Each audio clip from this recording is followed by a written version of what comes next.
3 other employees of the city which are on this board as subject matter experts. We're usually spending the majority of our time looking at budgets, looking at capital projects. And right now, I probably should ask you, how many do a monthly bill versus the quarterly bill? So on average, 85% of the city has a quarterly bill, which when you get it, that's about $324 a quarter.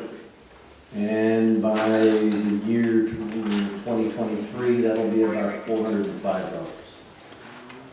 And the bureaus were very elegant in talking about their capital needs. They're significant. One of these days when Washington Park will be open so you can see the new reservoir, that's a huge project, $200 million.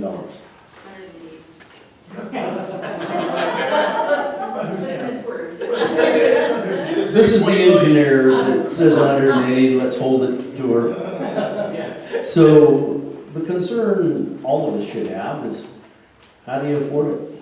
You know, and a 4.7 or 5% increase over those years are going to add up over $400 every quarter or $1,200 a year. So I would say, take a look at the website. The pub has a website. Type in Google Portland Utility Board. You come right up. You can see all the resumes for the people. You can see all of our reports, our annual reports, as well as our meeting minutes. Mike and Teresa are super people, but we have a different way of looking at things, and so through your influence, through your input, we can be a better supporter of Portland citizens with your input. So, comments, thoughts? I know that Mike and I have learned a ton about these 2 bureaus. And again, these 2 bureaus are the ones that self-fund themselves through rates, where almost all the other general fund funds all the other bureaus. Oh yeah, transportation has a little gas need. But anyway, ask more questions. We're just basically opening up the onion. There's layers and layers of detail that you can get from these 3 individuals, but it might be boring, but it's also very financially burdensome on you in the future. So you should know how to get to the right answers. Oh, I thought you know. So I have a question. So is this big increase that's going to happen partly due to this treatment plan? Because I know there was that big, everybody kind of fought all of that for a long time, the necessity to do the cryptosporidium, because a lot of people felt that it wasn't that big of a threat and never would be here in Oregon. And so, and I think part of their thoughts were, because we have to have that treatment plant, it's going to sound like one of the biggest expenses you're going to have in the next 10, 15 years. And so I guess my question is that your biggest expense? And I know that it's kind of maybe been done to death, but do you all really feel like that was necessary to do this treatment plant when we have such a great water system?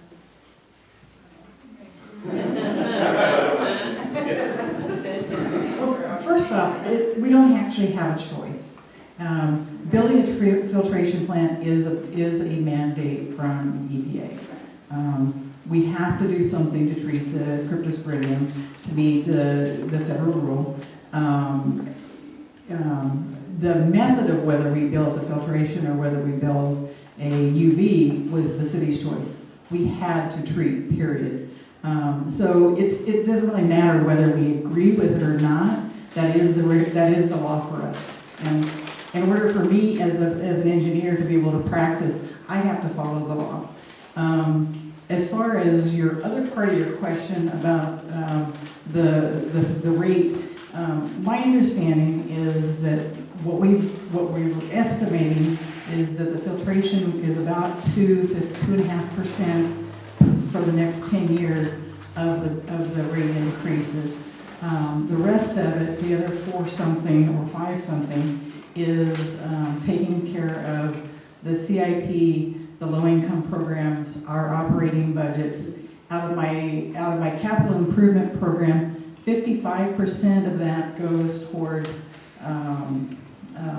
repair and reconstruction of existing facilities, and the other 40% or so goes to new facilities like the filtration plant and no, not the filtration, but the 2 point something is out of that 40%.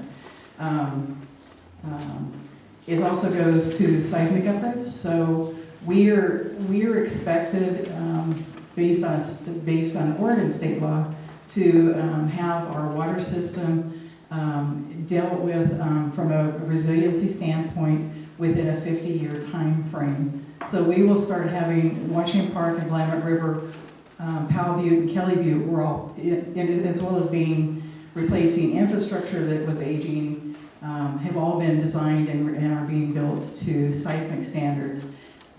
Once those are built, I need to start adding in other seismic projects so that we can have a basic backbone system up and running. So the state's plan is that within 24 hours of a Cascadia subduction zone earthquake, we can provide backbone system of water within 24 hours.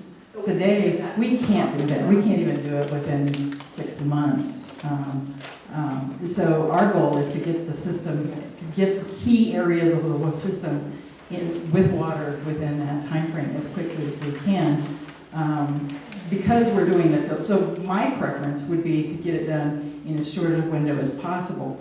With these other big projects going on, I can't do a 20-year plan. I have to do a 30-year or a 40-year or a 45-year plan.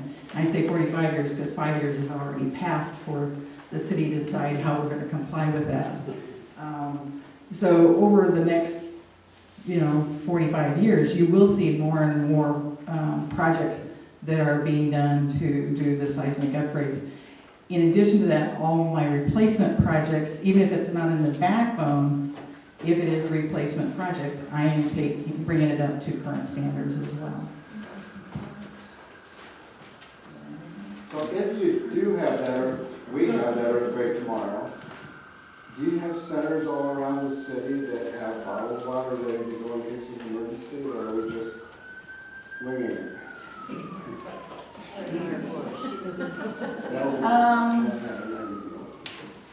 We are probably all in the same boat, and we are probably all winging it. There are neighborhood emergency teams set out, or beacon sites set out throughout the city. I don't remember where the one is that's closest to here. I live over on the border between Portland and Gresham, and so I know that I have one out off of 141st. They're called beacon sites, and they're on PEVM, the Portland Bureau of Emergency Management's website. They do have some emergency supplies at each one of those sites. I don't know if there's bottled water or if there's, it's not bottled water, it's the packaged water that you can buy that is supposed to provide you a certain amount of water. Just add water. Yeah, that is what the MREs say. Otherwise, what we're telling people is your best thing to be prepared for that Cascadia is for people to start saving a gallon a day per person, and for your dogs and cats and birds or whatever else you have, whatever your animals are that you want to make sure survive, that you're providing a gallon a day per person, per whatever, and we say for 14 days. It used to be people were told 3 days. Because of the Cascadia, and because we know that so many people will be affected by it, and so much of the city will be damaged, and it'll be hard to get around, having 14 days supply makes much more sense. So. How do you suggest storing that? And how many years is that bottled water good? So those are actually all good questions. I don't know what the official answer is. I know what I do for myself. For myself, I store, I have 1 7-gallon bucket, and then I have a bunch of 1-gallon buckets. And they're tap water that I refill every year. And then at the end of the year, when I want to rotate those ones out and bring in new water, I use that water to water my garden. But they recommend not reusing plastic bottles for water. Yes. So this is an emerging area of entrepreneurial interest, so there's lots of different companies starting to make different devices. I actually have a food grade 50-gallon drum that I fill with drinking water, and I do just what Teresa mentioned, which is I drain it sort of towards the beginning of summer and just use that for irrigation and then refill it at that time. So there's lots of different options, and we have through the Regional Water Providers Consortium, which we're a member of, there's a lot of efforts going on to help prepare communities for what we as individuals can do to be as prepared as possible for the seismic event, and water being a big piece Store of it. this in your living room and put a doily on it. Garage. For those of us who don't have garage. Good point. Mine Good is in point. my hallway, and it lines the hallway, and it lines my Oh. cabinet, and it lines my pantry, and I have a whole bunch of buckets that I can fill up. So do you do any education related to water farming? Water farming? Yeah. You mean rainwater harvesting? Yeah, I'm sorry, rainwater Yeah. harvesting. We actually work with the ES to support some web information on our websites that helps talk about how to do rainwater harvesting. We don't suggest doing it for potable water, but it's great for irrigation purposes and for other water uses. Even today, a year, at the end of that year, that water pretty stale. Very stale, but if there's no other water available, it's probably going to be, I'm going to be pretty interested in that water. And you can have some. So the other thing you can invest in is the very cheap water filter they sell it for going camping. You can buy it as an emergency supply. You can buy it online, and that treats almost everything for your private water supply. So even if the water, what they tell us, I haven't tried it, but even if the water is absolutely dirty and looks gross, you could probably filter it out and drink it if you had to in an emergency. Yeah. So, Judy, Hi, my name is Judy Lowen, and I thought this would be a good time to put a plug in for the Lents Neighborhood Emergency Team, of which I am a member. I helped to start it. We now have 6.5 members. That means that the half person doesn't come all the time. We are meeting on the fourth Sunday of the month. Robert Schultz is, many of you know him, he is our team leader. And we covered things like that. We have all kinds of information on how to store water, what to store them in, how long to store them, what to do. We have the whole thing about the non-flushing potty system, which, you know, some things have to get cycled and recycled, so that's part of it. So I just wanted to put that plug in. But so as not to waste our guests' time, I have some questions on the handout that you so kindly provided. One of the questions is, does federal financial assistance come with the EPA mandate to build the filtration system? No, it's an unfunded mandate. no, there is no federal. We get no federal funding. Is there a way that we can ask our friends Earl and Ron? Actually, and we Jeff? have asked, and so far Congress has not come up with any kind of federal funding. There are some federal grants that we're looking at to try to get, but those are for financing, and we're just now beginning to explore that as a possibility. So right now their answer is suck it up, Portland. Here's a straw. Yeah, and they've said it to other cities too. We Yeah, but just we have don't to drink their water. They don't have the Bull Run. Correct. We have great Yes. water here. Another one of my questions was in your handout on page 4, you talk about the environmental services fiscal year 2018-19 budget, and it shows 180.7 million in debt service, and we're talking about incurring more debt. That's correct. And so, I'm not a mathematician and accountant, and I'm just not really good with numbers. But I think that 180.7 million is about a third of your entire budget. Yeah. Close. So how do we reconcile this? We're getting a rate increase, which is pretty minimal for those of us in my neighborhood, myself included. You raise it and I probably will just shut off my water and use the rain, or my neighbor. On the other hand, I mean, it all kind of ties in together, because I know some people who can use this, but they don't have a job. They don't have anywhere to prove that they don't have an income.